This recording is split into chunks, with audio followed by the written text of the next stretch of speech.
अध्याय 193 सर्वनाश 3। सूर्य चमक रहा था। ठंडी हवा का झोंका आया जिससे गर्मी में ठंडक हो गई।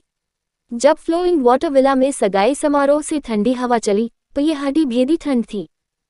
उन सभी ने देखा कि युवक और लड़की विदा ले रहे हैं, जबकि काले कपड़े पहने पुरुषों ने धीरे धीरे नाकाबंदी बंद कर दी। आप लियू परिवार को नष्ट करना चाहते हैं।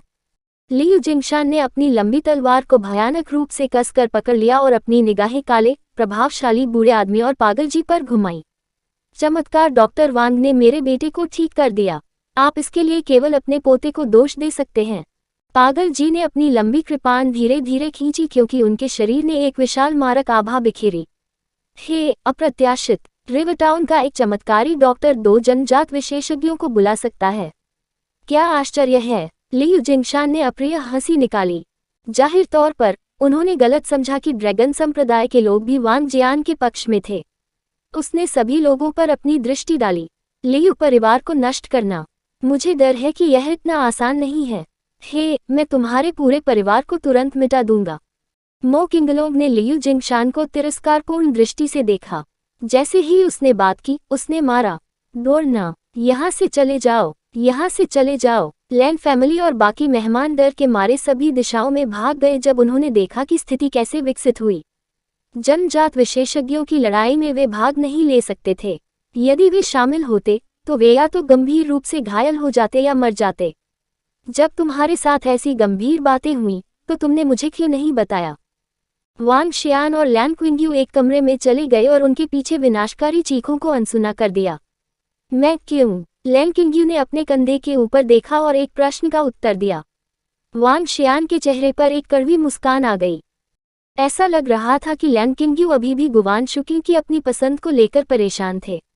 लेकिन आपने आज जो किया उसके लिए मैं आपको माफ कर दूंगा। उसकी मुस्कान देखकर लैन किंग्यू हिचकिचाए। लेकिन लियू परिवार को उनके लिए छोड़ दो। चिंता मत करो, मैं उनसे नहीं डरता। वांग शियान हंसा और जारी रखा, हम आपके परिवार के मामलों को एक साथ सुलझा लेंगे। जब लोगों को पता चलेगा कि आज क्या हुआ है तो लिंग्यू संप्रदाय और झोउ परिवार कोई चाल चलने की हिम्मत नहीं करेंगे। अगर उन्होंने किया तो डरने की कोई बात नहीं है। धन्यवाद जियो जियान। लैन किंग्यू रुक गई और उसकी ओर देखा जैसे उसे छुआ गया था। वांग शियान मुस्कुराया, एक लाल शादी का गाउन आप पर बेहतर लगेगा।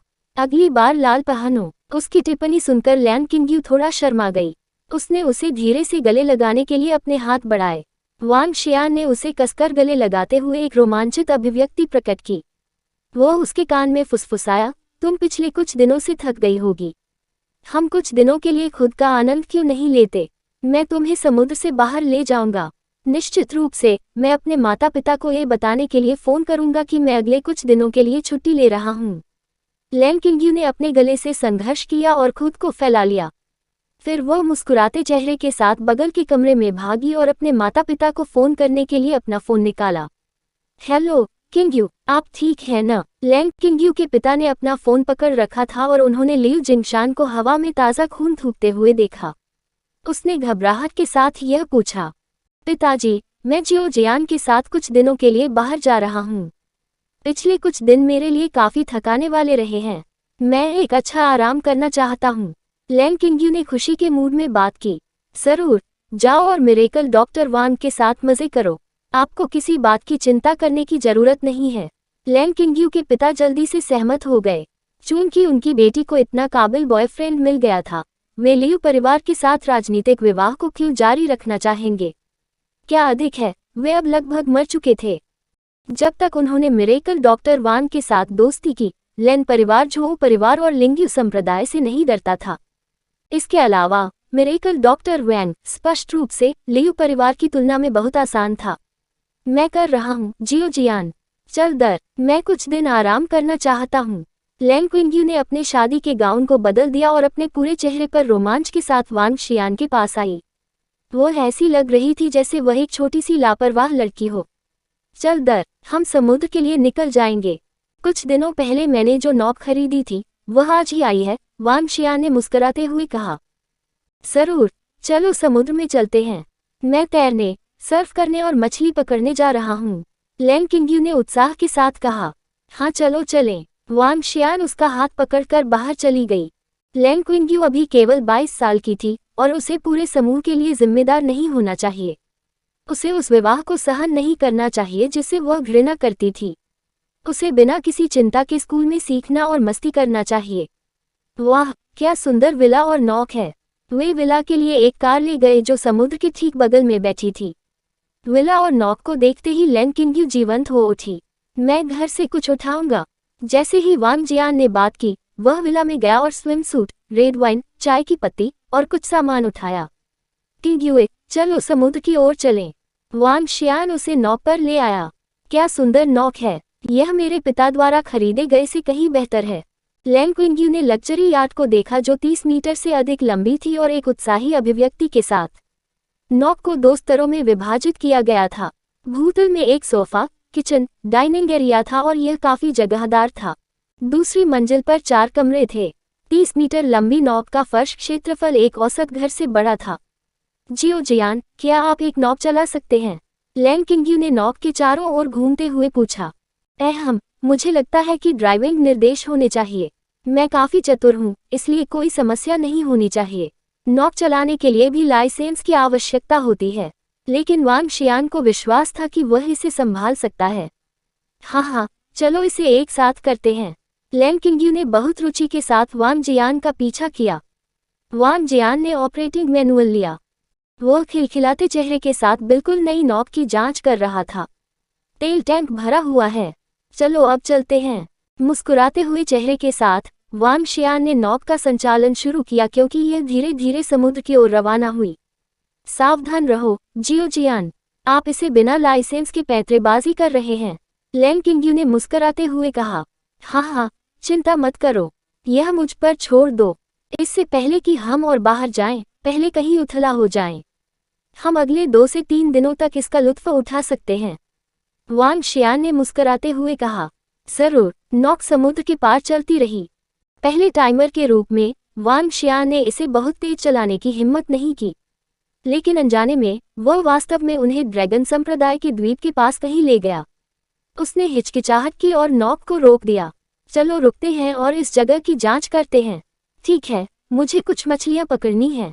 रात के खाने में मछली खाने के बारे में क्या ख्याल है? नौक पर गोताखोरी के उपकरण हैं। हम रात के खाने के लिए गोता लगा सकते हैं और कुछ झींगा मछलियों को पकड़ सकते हैं। मैं ऐसा करने की हिम्मत नहीं करता। क्या यहाँ पानी गहरा है? क्या कोई शार्क होगी? हाँ, कैसे हो सकता है? चल दर, मैं तुम्हें तैरने के लिए बाहर ले जाऊंगा। वांग शियान और लैन क्विंग्यू ने डाइविंग सूट पहन लिए और पानी के नीचे स्वतंत्र रूप से गोता लगाया। तैरना, गोताखोरी और मछली पकड़ना। वांग शियान ने रात के खाने के लिए कुछ झींगा मछलियां और केकड़े भी पकड़े। अध्याय 194, मछली बवंडर और इच्थ्योसौर। वांग शियान लैन क्विंग्यू के साथ रात में 9 से अधिक समय तक रहा। उसने शुरू में महिला के साथ सोने का इरादा किया था, लेकिन दरवाजे बंद कर उसे बेरहमी से बाहर कर दिया गया। पहली मंजिल पर जाते ही वांग शियान फूट फूट कर मुस्कुराया। डेक पर चलते हुए उसने दूर के समुद्रों को देखा। वो समझ सकता था कि लैन क्विंग्यू दूसरी मंजिल पर सो गई थी। वो पिछले 2 दिनों से बमुश्किल सोई थी और आखिरकार आज उसे अच्छा आराम मिल गया। लैन क्विंग्यू के जागने में कम से कम 10 घंटे लगेंगे, वांग शियान ने मन ही मन सोचा। अपने कपड़े उतारने और उन्हें सोफे पर फेंकने से पहले वह एक पल के लिए झिझका। बम! वांग शियान ने आसमान में छलांग लगाए और समुद्र में गोता लगाया। अपने शरीर को हिलाते हुए वह एक पल में 6 मीटर लंबे दिव्य अजगर में बदल गया। प्रधानमंत्री कछुआ और घूमने वाली लड़की बस आने ही वाले हैं, चलो उन्हें बुलाओ। वांग शियान ने चारों ओर देखा और एक अजगर की दहाड़ चारों ओर से सुनाई दी। बादल की गरज, बादल की गरज। जल्द ही उत्तर सुने गए। वांग शियान प्रधानमंत्री कछुआ, घूमने वाली लड़की, घूमने वाले लॉबस्टर और घूमने वाले स्वर्ग को अपने शैतान बंदरों के समूह के साथ तैरते हुए देख सकता था। सबसे आगे 9 वेनोमसी स्नैक सबसे तेज थे जब वे आश्चर्यजनक गति से वांग जियान के पास पहुंचे। अभिवादन ड्रैगन किंग। प्रधानमंत्री कछुआ, घूमने वाला स्वर्ग, घूमने वाली लड़की, घूमने वाला लॉबस्टर और बाकी लोग वांग जियान के सामने सम्मानपूर्वक झुक गए। वांग शियान ने 800 शैतान बंदरों को देखा और उनकी ताकत में सुधार को महसूस कर सकता था। वह संतुष्ट हुए बिना नहीं रह सका। प्रधानमंत्री कछुए और रोविंग लॉबस्टर के पीछे समुद्री कछुओं और बड़े लॉबस्टर का एक समूह उनके पीछे चल रहा था।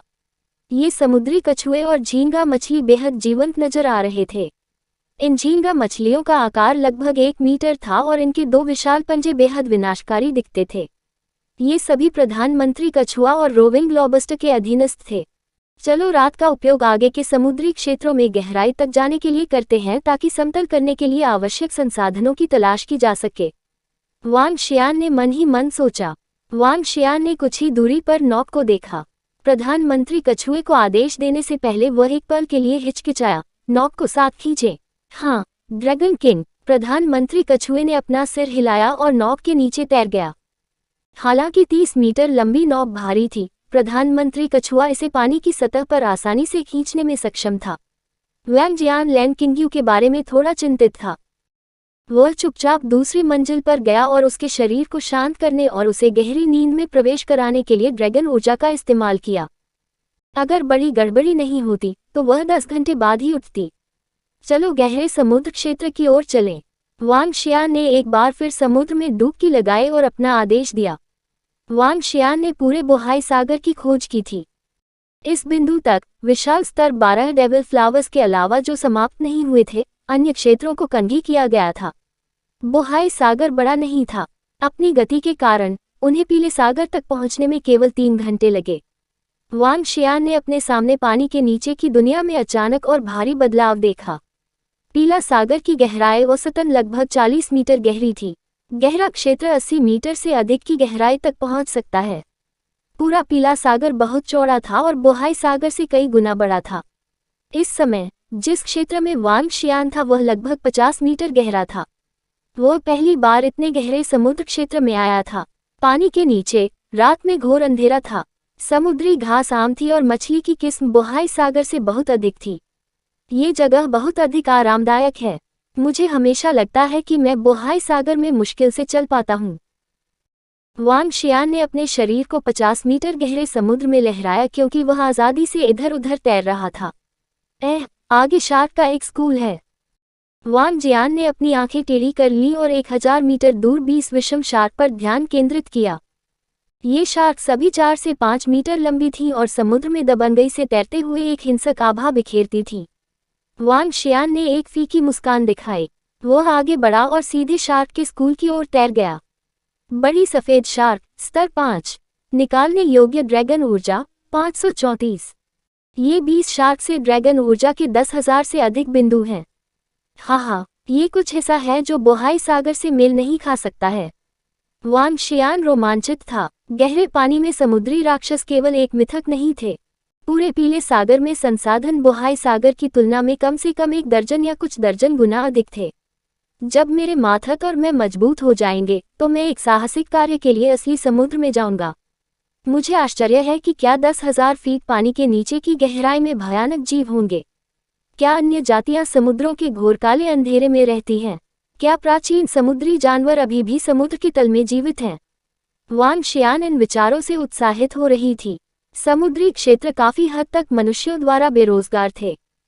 निकट भविष्य में वो पूरे समुद्र की खोज करेगा और समुद्रों का शासक बन जाएगा। वांग शियान महत्वाकांक्षा से भरा हुआ था। उसने एक नर्म दहाड़ निकाली और उसके माथा तेजी से तैर गए। चलो पीले सागर का अन्वेषण करें, वांग जियान ने आदेश दिया। उसकी टकटकी उसके सामने टिकी हुई थी क्योंकि वह अपने मातहतों को अज्ञात समुद्री क्षेत्र को जीतने के लिए नेतृत्व कर रहा था। पीला सागर का समुद्री तल बोहाई सागर से बहुत अलग नहीं था। दोनों के पास समतल मैदान और ऐसे क्षेत्र थे जहां ये थोड़ा अधिक पहाड़ी था। हालांकि पीला सागर का दृश्य बोहाई सागर की तुलना में अधिक भव्य और सुंदर था। खाओ खाओ खाओ। उसके आसपास मछलियों की कई प्रजातियां थीं। छोटे पीले croaker, hairtail fish, Pacific mackerel, Spanish mackerel, yellow drum fish, slender shad fish, Pacific herrings, pomfrets, कॉरफिश और कई अन्य थे। इधर उधर घूमते हुए वांग शियान ने अपने सामने आने वाली सभी मछलियों को खा लिया। केवल 2 घंटों में उसने ड्रैगन ऊर्जा के 17,000 से अधिक अंक प्राप्त कर लिए थे। ड्रैगन ऊर्जा के सिर्फ 42,000 अंक अधिक और मैं स्तर बढ़ाऊंगा।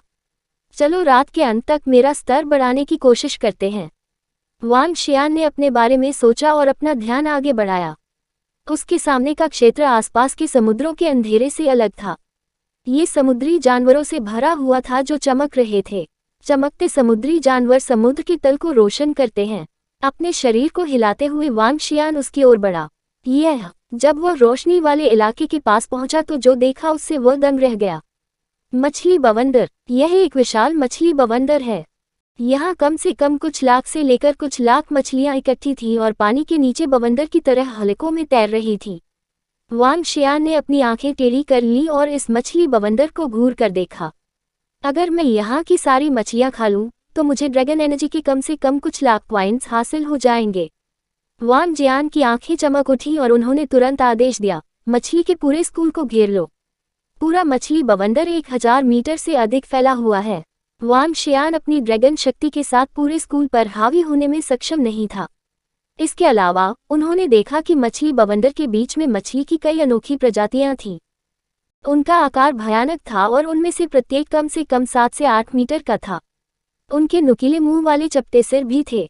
उनके मुंह लगभग 2 मीटर लंबे तेज दांतों की पंक्तियों के साथ थे जो एक भयानक चमक देते थे।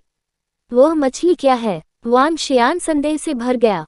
ये 4-5 अनोखी मछलियां स्कूल के राजाओं की तरह मछली बवंडर के बीच तैरती हैं। उनके चारों ओर घने झुंड, पैसिफिक मैकेरल और स्पेनिश मैकेरल उन्हें अपने राजाओं के रूप में सम्मानित करते दिख रहे थे। वांग शियान ने अपनी पूंछ हिलाई और अपना शिकार शुरू किया।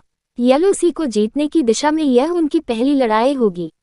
एंड नोट: एक इच्थ्यूस और एक बड़ा विलुप्त समुद्री सरीसृप है।